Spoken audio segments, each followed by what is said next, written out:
Hanggat hindi mga nakakatikim ng kalampag di alimpungatan at bugbog di kalimo, ang mga ganitong klaseng boksingero ay hindi ito titigil kakangaw at kakaangas. Ngunit sa sandaling makatagpo at makaharap na nila ang parusang ibinagsak ng tadhana at gumamit ng instrumentong mga tao upang turuan ng mga ito ng leksyon de pangkalawakan, ay siguradong titiklop at magkokorting mangga ang mga mukat sipit-sipitan ng mga nguya-nguyaan nito dahil sa bugbog na kanilang daranasin sa kamay ng mga mandirigmang naatasan.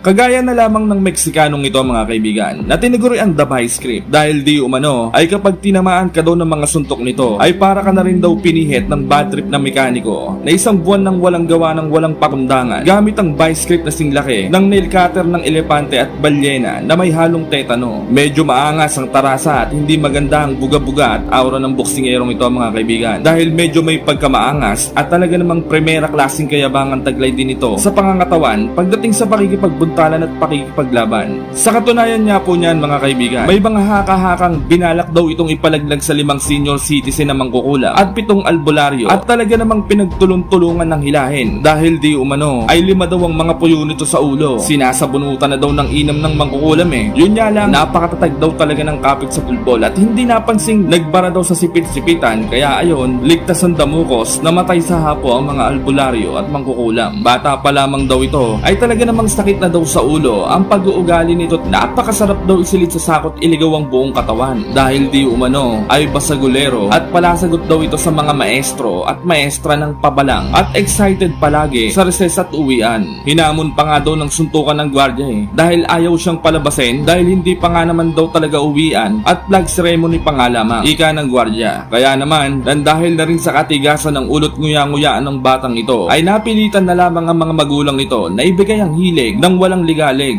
Maaga itong in-enroll sa boxing at talaga namang ganadong-ganado at kitang-kitang kagalakan sa kanyang mga mata at mga labi dahil kung anong batugan at tamad nito sa pag-aaral ay siya namang sipag nitong makipagbuntalan at makipagsuntukan. Kaya naman pagpasok nga po nito ng kanyang amateur career mga kaibigan ay 36 na sunod-sunod na impresibong panalo agad ang bumungad dito at nakapagtala lang naman po ito ng katakot-takot na 126 na panalo sa kanyang buong amateur career at 3 talo lamang. Naging kampiyon din ito sa Mexican Youth Boxing Federation at nakasungkit ng ilang medalya sa pandaigdigang kompetisyon sa boxing sa edad lamang na 17 taong gulang. Kaya naman, nang dahil sa mga achievement ng boksingerong ito mga kaibigan, ay tila sumobra ang kumpiyansa nito sa boxing at talaga namang nag-uumapaw ang taas ng tingin sa sarili at maagang pinasok ang mundo ng professional boxing sa pag-aakalang siya na ang susunod na magiging hari ng pampalakasan sa boxing. Ngunit sa kabila nga po ng kaangas-angasan ng boksingerong ito mga kaibigan, ay talaga namang may bigat, binatbat at may pagmamalaki din naman talagang tunay ang tinaguri ang The Vice Script ng mga Mexikanong ito mga kaibigan. Unang salang nga po nito sa professional boxing ay buwena manong 10 sunod-sunod na impresibong panalo agad ang ipinamalas nito at talaga namang pinatulog ng inam ang mga kalaban.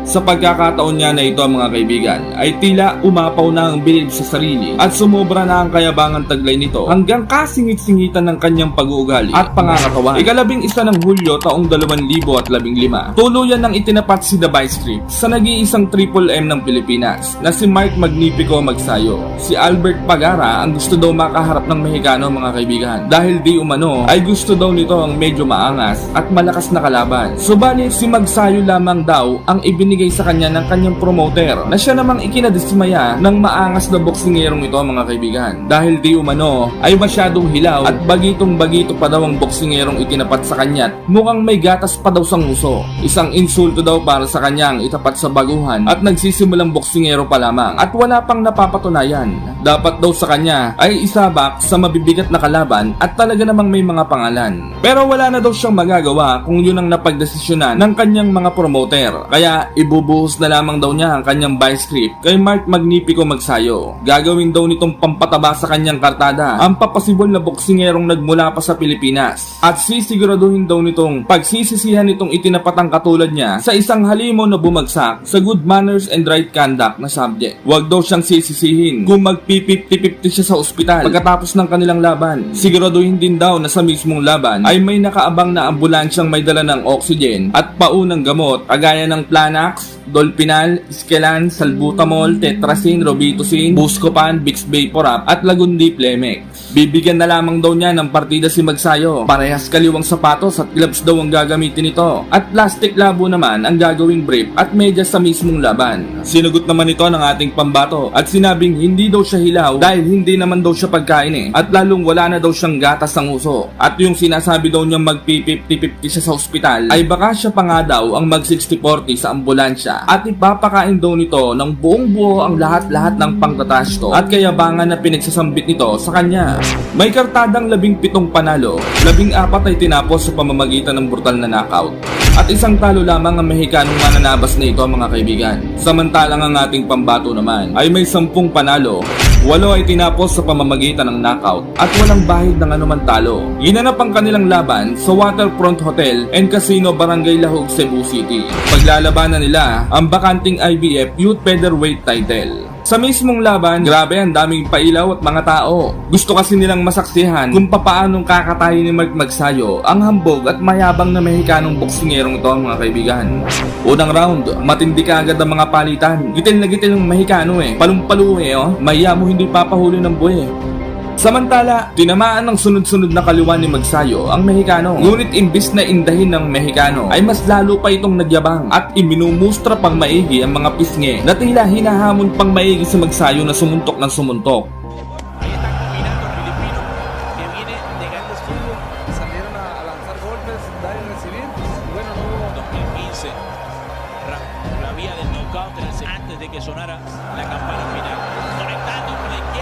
Walang hiya mo ng yabang nito mga kaibigan Grabe, napakalaki naman ng pisngi. Mahiya mo papit ni Jigson na kumanto ang tabas ng pisngi Rafael Reyes, pero bueno, eso es la historia de siempre, no lo sentí.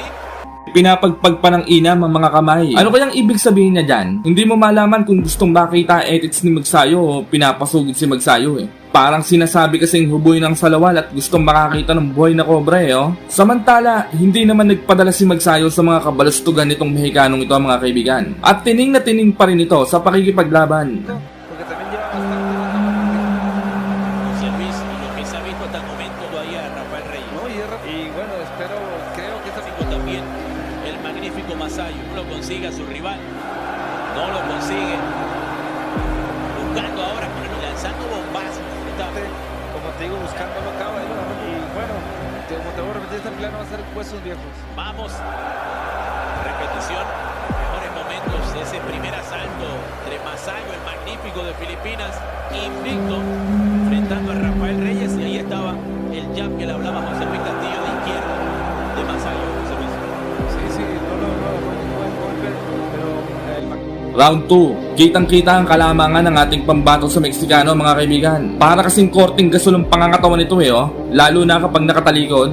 Samantala, nagkakapalitan na ng malalakas na patama ang dalawang boksidor na ito mga kaibigan. Ngunit pansamantalang ipinatigil ng referee ang laban dahil di umano ay tinamaan daw sa rambutan si Magsayo. Pinagsabihan tuloy ni ref si The Vice Grip. no le importa recibir, pero él está ahí tras el cambio haciendo lo que, bueno, el magnífico es un poquito más inteligente, que se mueve, no cae en su juego de categoría.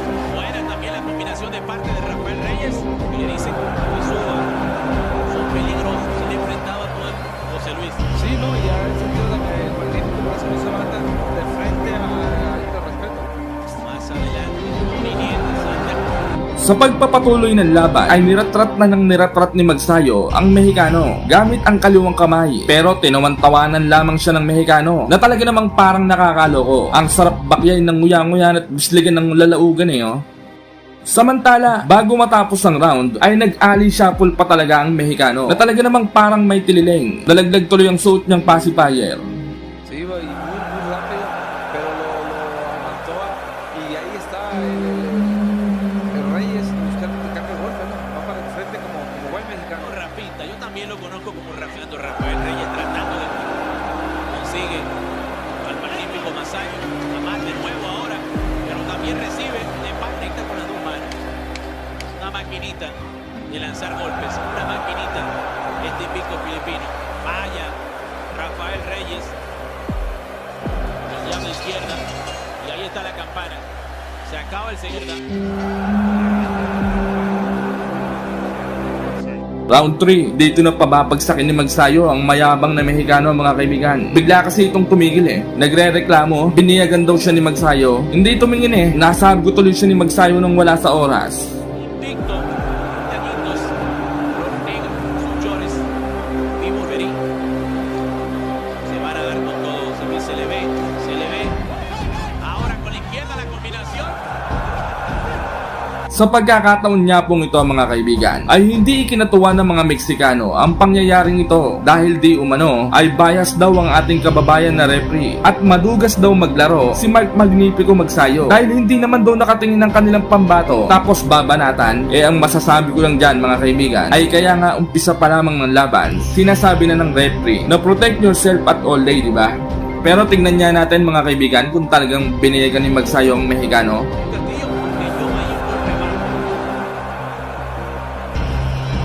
Oh, di ba? Kitang-kita naman, Napakalinis. Hindi sa rambutan ng patama. Maliban na lamang kung diroskas ang itlog niya, nalilipat sa tiyan, low-blow talaga yon. Sa pagpapatuloy, magsisimula pa lang ulit ang laban. Nauntog na naman biglang ang Mexicano kay Magsayo at nagre-reklamo na naman. Ang laki kasi ng ulo parang sayoting walang korte Samantala, dito na magyayabang ng inamang Mexicano. Pinapagpag ng maigi ang kanyang mga kamay na talaga namang parang ogag.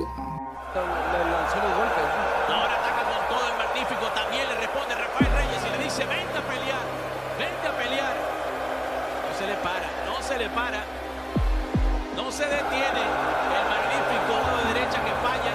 Magnífico Masayo. Reyes,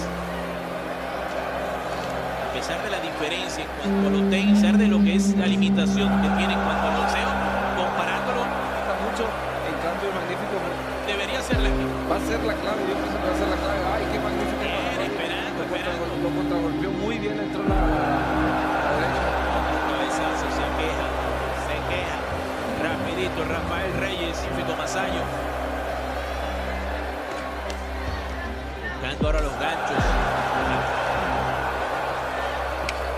Del magnífico Masayo frente. Round 4, may pagkamadugas din pala talaga tong si The Vice Script mga kaibigan. Biniyagan si Magsayo Naghihigante, grabe. Tignan nating maigay mga kaibigan. Ayun visit kang gasol ka, madugas ka talaga Ang sarap mong kalbun sa kotos at kuskusin ng steel ball sa singit Dapat sa'yo, dinodos por dos ng may pakong dising kung bakya Masayo. Vamos a ver.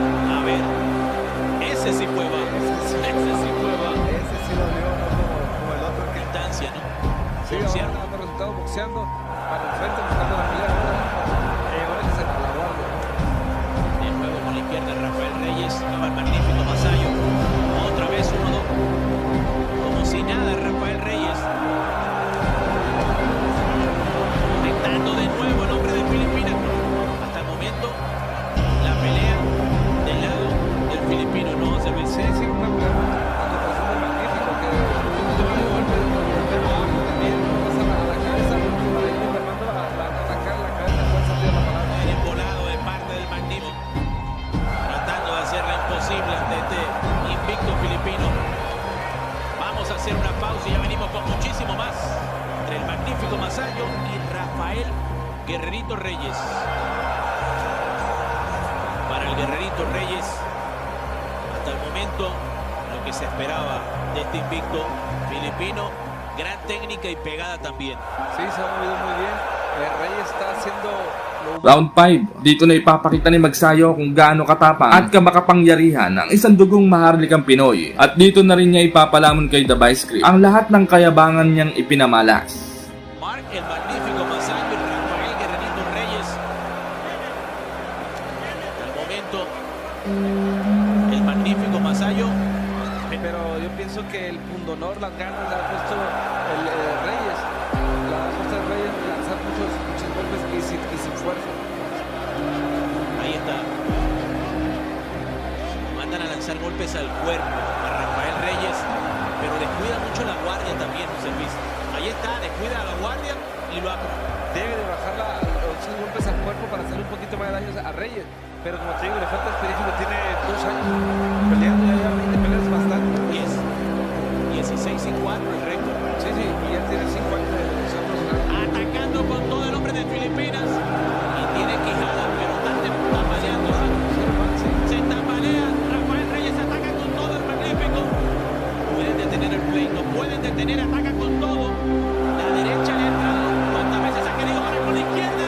Y se va a la lona, no hay más. Agarró confianza y entre más larga se hizo la pelea, pues, iba ganando claramente, iba en caballito de Hacienda el magnífico. Ahí estaba a la derecha, le entró 5 o 6 veces contundente. Y sólido, fuerte, lo ponía mal cada vez que le metía la derecha. Cuando quiso atacar a Rafael Reyes, buenas noches. Buenas noches, chico, en el campo de gancho, clarito en su movimiento. Y bueno, ya estaba mal. Y eso fue la culminación, fue el tiro de gracia. 20 añitos para Masayo, será un futuro prometedor este muchacho. Claro que sí, es muy cuestión de cuidarlo, llevarlo como lo han llevado hasta ahorita. Y dentro de pocos años hemos estado viendo cosas muy buenas de él. Beso pluma, ahí está Lomachenko.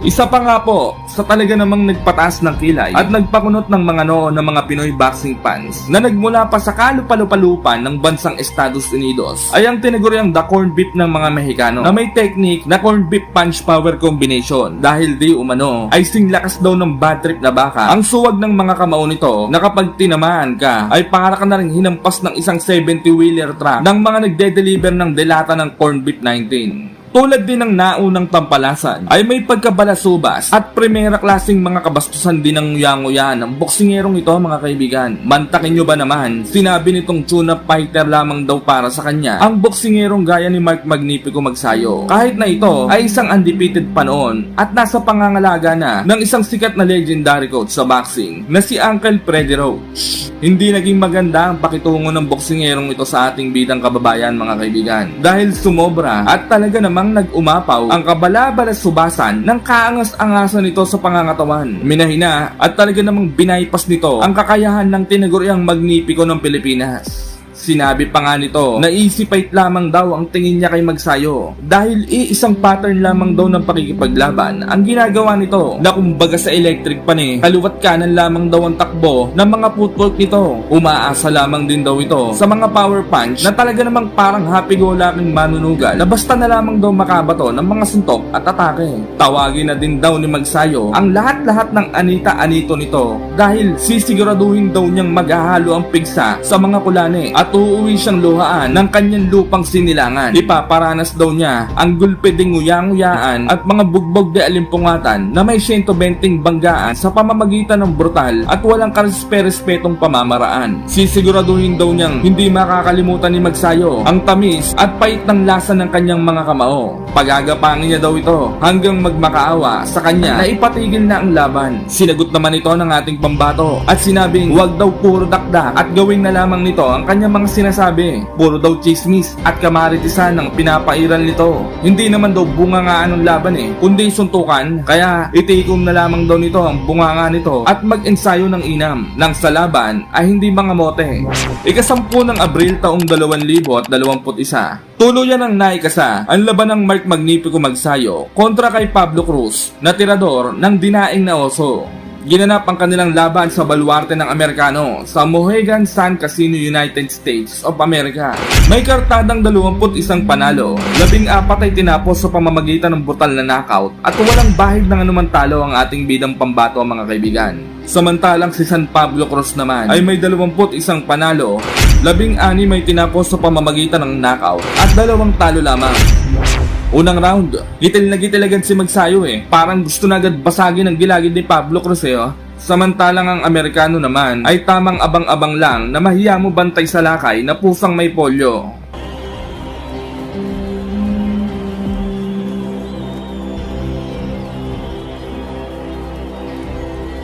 Round 2, dito na mangyayari ang kahindik-hindik na pagbagsak ni San Pablo Cruz mga kaibigan. Tinamaan ito ng humahagupit na short counter left jab na mahiya mo hinampas ng up and down na bahay.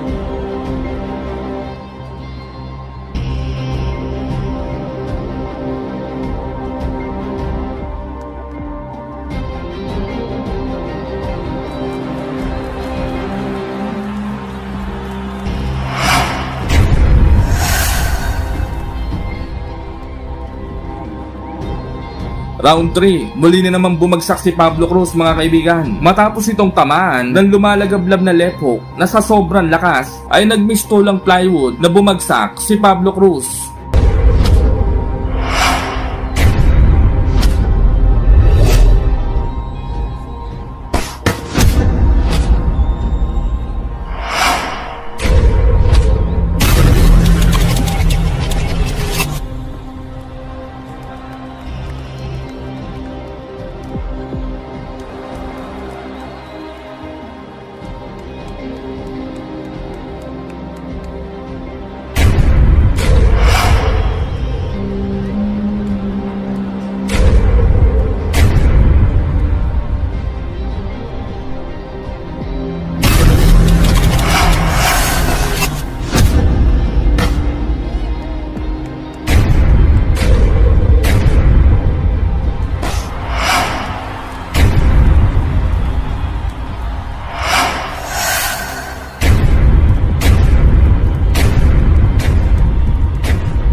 Round 4, dito na ipapalamon ni Magsayo ang lahat-lahat ng kahambugan na ipinamalas ng Amerikano bago ang kanilang laban.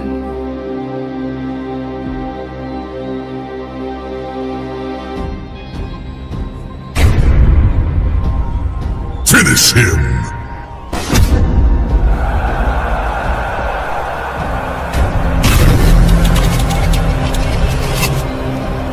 Flawless victory.